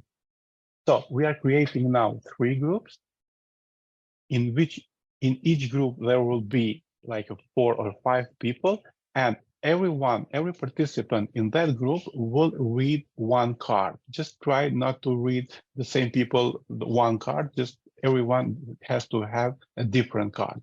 Just read that. You will have like 5 minutes to read that, and then we will come back to the plenum, and I will give you the different instruction. Is it clear for now, this instruction? So 3 groups. Within the groups, you will have different cards. Just read the card. Did you have the chance to read the cards, your respective cards? Yeah. And you remembered which card did you have? Yes. Okay. Again, we're going to work, and we will be in the breakout rooms. And again, you will have like 5 to 6 minutes, because this is a small group. And within the group, now how we will do? Lilith will create the group, but you will go to the group according to your card. So if you have been the card number 3, you will go to the group number 3. So we will have all the cards with the same number in one group. Number 1s will be in the room number 1. Number 2, all number 2s will be in the room number 2, and we will have 5 groups. So because we have the 5 cards, and when you will be in the breakout rooms, you will discuss, because now you are all the same card, you have all the same card, how is the best way to teach members of other groups about the topic of your document. I will share this instruction, but again, I will just repeat, how is the best way, you will discuss within the group, which is the best way to teach participants or others for the topic of your document. So you are now expert in that field, and you will try to find the way how to teach others. Is it clear? So all number 1s will be in the group number 1. You will need to select by your own, and I and Lilith and Saida will be with you again. But this is the question. Do you have any question? Luan, when you say which is the best way to teach, do you mean which is the best method from the ones that we've already discussed, or even other ones? Yeah, for example, you have your topic, you have your card from the elements in your document. How you will present to the others the topic of your document? decide, not method, but how you will describe, and you will have like only 1 or 2 minutes to prepare, to say that. So when we come to the group, number one will present how and what is in their card and how is the best way to share with us. Let's go to the group. Thank you. If I may add, also keep in mind that this is about the core elements, and you should think of a teacher training setting. How would you present each element to your participants? How much time should we? Again, 5 minutes, because there are 2 or 3 persons per group. Okay, so I will open the rooms now. Please join according to the number of the card that you read. Okay, you are going to choose. In general, this is exercise that we need to do with an hour and a half, because it is very demanding exercise, and especially because you need to become an expert, and you cannot become an expert in 5 minutes. But we believe in you, so we think you can manage that. So we have Aflaton. We have 5 core elements. We divided you within the groups, and every group have explored about 1 element of the Aflaton. And this method can be used for everything, such as to have the main activity with the main subject, and then to divide children or the participants in the training to get to the 1 element and to become an expert, to do the research and to become an expert. And now within those 5 minutes, you have become an expert in the Aflaton. So I will need like a representative from each group to present shortly the key elements about their topic. So we have group number 1 with the personal understanding. Can we please have someone from the group number 1 just shortly in a minute, to experts from the group number 1 shortly in a minute to share with us the key topics of their element. I think Rosetta is smiling, so I believe I was, because actually we had just 1 or 2 minutes, and so we started to talk, and then we were interrupted. Yes, Blanca, because we didn't have more time. But I feel very bad for that. Sorry again, but yeah.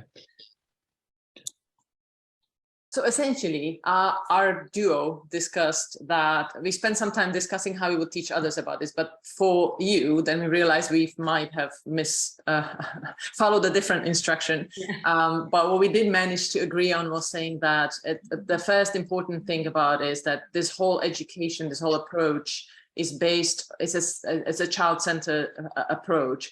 So the first step for the children to be able to develop and learn is to explore themselves and understand themselves, so they can know how to interact in the wider world. So we found it very important that we spend time on self-efficacy and healthy self-confidence, so that the children really trust themselves, and then they can allow themselves to dream, and then it moves on further, but we didn't really get to discuss that. So I guess we can just say that we agreed that the very core of this program has to do with self-awareness and healthy confidence, and children understanding themselves so that they can understand others and relate to the world that they live in. That's from us. Sorry, we only had like 2 minutes. Yeah. Thank you. Thanks a lot. Thank you for the expert group number 1. We will continue with the expert group number 2. Who are participants? Who are the experts that masters on the child rights in 2 minutes? Yeah, it's me, and I had, I think, 3 other participants in the group. Okay. Would you like to share with us what was your findings and key elements of your card? Well, we had the card too, and actually we were in the middle of discussion what are the elements to be used for this card. And I think I didn't take notes, sorry, but I think some of the suggestions given were like discussion on child rights in a simplified language for them to understand, because it always depends on the age. And I was saying that we have used the exercise wants and needs cards to teach children like the difference between needs and wants, and so we teach them even responsibilities. So one of the elements that can be used is a game or a type of group exercise. Thank you, Amiona. And then you interrupted us, and that's what it is. Okay, you don't mention that very often because we are really feeling bad, and again and again you are. Joke, it's joke. Luan, you know we love you, so don't take everything seriously. I understand. It was Zoom interrupting, not us. Yeah, not us. And Lilith was in charge for Zoom. So Lilith. I just followed the instructions. Okay, when we are doing this exercise in person or even online, but when we have more time, usually after each presentation from the expert, we need to have like 10 minutes for asking a question, and the audience should ask a question for clarification, because not everything you can mention in like a 2 or 3 minutes presentation. Then you need to do the explanation if the audience has any question.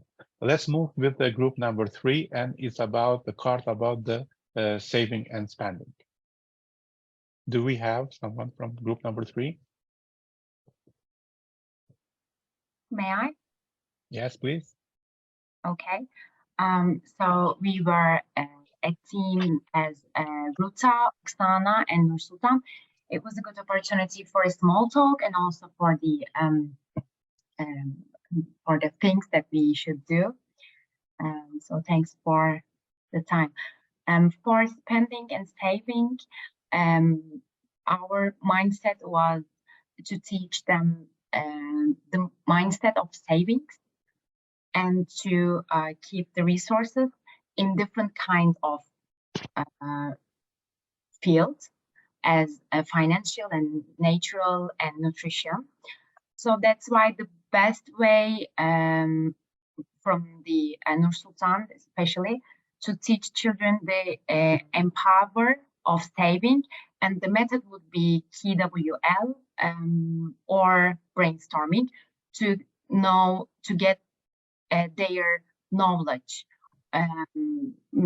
because maybe they don't know about savings instruments, and also their parents may not involve them into the family budget. That's why, and we should know what they know about saving routes. After we get the information, we can ask them, we can of course talk on it, and then we can ask them to show a shopping performance with image theater and talk on it, so we can separate the needs and the wants, and also we can talk about the saving methods at home, in school, in clubs, or through the institutions. Thank you very much. Let's move on with the group number 4. It's about the budgeting, I think. Yeah, start with the budgeting. Yes, okay. If I Leandra, yes, please. If I may, yes. The theme was planning and budgeting. So this expert group needs to teach the children how to use simple tools with the aim for teaching them to how to organize better all of their resources, not only just their budget, but other non-financial resources, like, for example, electricity, water, food, and time. And for realizing all this goal, we need to teach them how to set saving goals, and how to formulate, how to identify their saving goals, and then how to fulfill and to realize those goals. And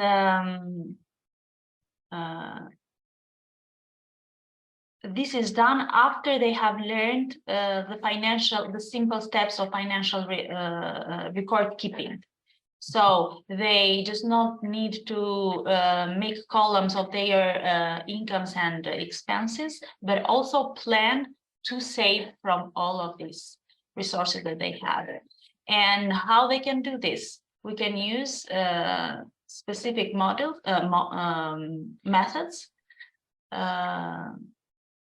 those simple tools and methods need to be better elaborated within the expert groups regarding maybe even using at first brainstorming, so to identify what are the general resources that the children have, and then with each resource maybe other methods can be used to set the goals. Thank you, Era. We have Thank the five experts group. Number yes. Who has the card number 5? We were together with Natalia, only 2 people, and also Saida stopped by to our group as well. Natalia, would you like to present, or I can as well? You can present, yeah, if you want to. Okay. Our team was child social and financial enterprise. So we discussed about the different, it contains the all, actually, since for this stuff, it contains all of the other 4 team saving, spending, budgeting. So after the children learn these teams, now it's their chance to put into action with the social and the financial enterprise we discussed. And for social enterprise, it's like it has to be children has to gain benefits and all their nearbys. But if they have the profits from this enterprise idea, what is this? For example, they plant trees.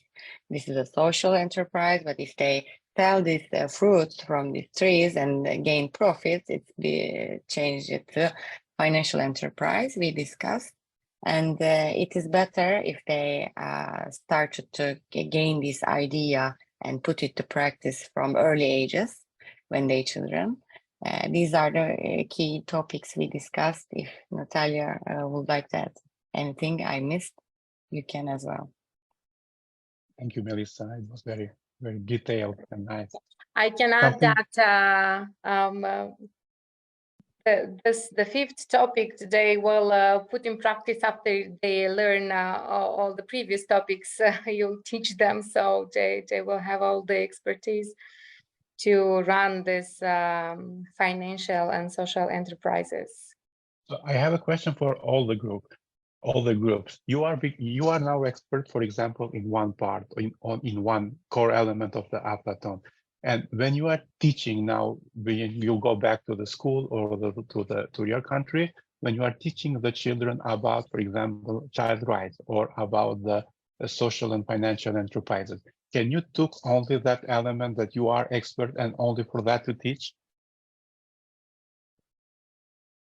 Couldn't understand it. Can we what? Can we teach? So now you are expert, for example, Melissa, you are expert on social and financial enterprises.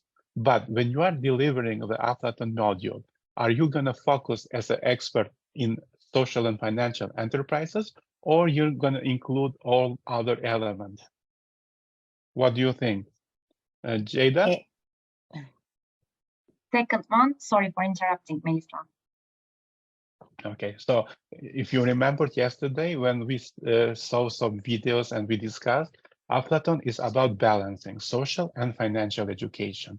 So whenever I can be expert in economics, but Aflaton is not only about economics. We need to have as well child perspective. We need to explore ourselves. So it's like a common program. You need to have this holistic approach from all the perspectives, not only, even if we are expert in finance or someone is, for example, expert in child rights, not only to be focused on the child rights, but this is an element of the Aflaton. We have 5 core elements from personal understanding, child rights, saving and spending, budgeting, and enterprises. So all the elements are important in order to have like a successful program. Thank you for this. Do you have any questions? Melissa, I think. Melissa, go ahead. Yeah, I don't have a question. Just I agree with you, Dawn. And just what we did, like we should combine all of the modules teams together, But if the target group, if we know beforehand, if they have struggle on the, let's say, budgeting, if we have data on some of the topics, we can just maybe focus on these topics more than the others and continue like that. But it should be together, combined, of course. Yeah. In North Macedonia, we have life skills curriculum. This is the end. I'm not going to take more time. So we have a life skill curriculum, and this curriculum has the different topics, from personal understanding to enterprises, for example.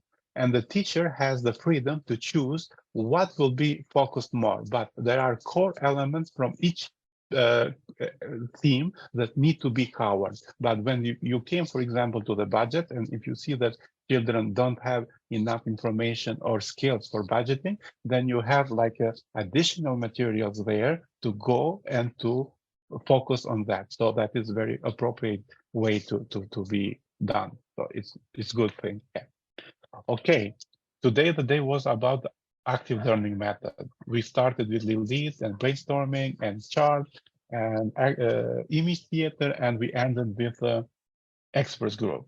And we know that we have like a putting pressure to you because of the time and giving you less time, and sorry for that. But in general, we had a very successful day, and I think that you have like a information about different active learning methods, and this is not the end. We will continue with tomorrow with again we are going to use another different active learning methods. You can always go back to the platform and you have everything that we have discussed here, but you will have more time if you want to see what are the examples for image theater, for the brainstorming. So you have everything in the platform. As well, you have a homework for tomorrow, and within this homework you will find a lot of examples, especially for image theater and experts groups. Thank you so far. Do you have any questions? Did I forget something, Lilith? No, that was it, I think. Homework? Do they have homework for tomorrow? Yeah, and homework. I said you have at the end of the day 2, homework for day 3, and there are some materials that you need to review. So just go through the materials. Thank you, and everyone. see you tomorrow. Thank you. See you tomorrow. See you tomorrow. Bye-bye. Bye-bye. See you, bye.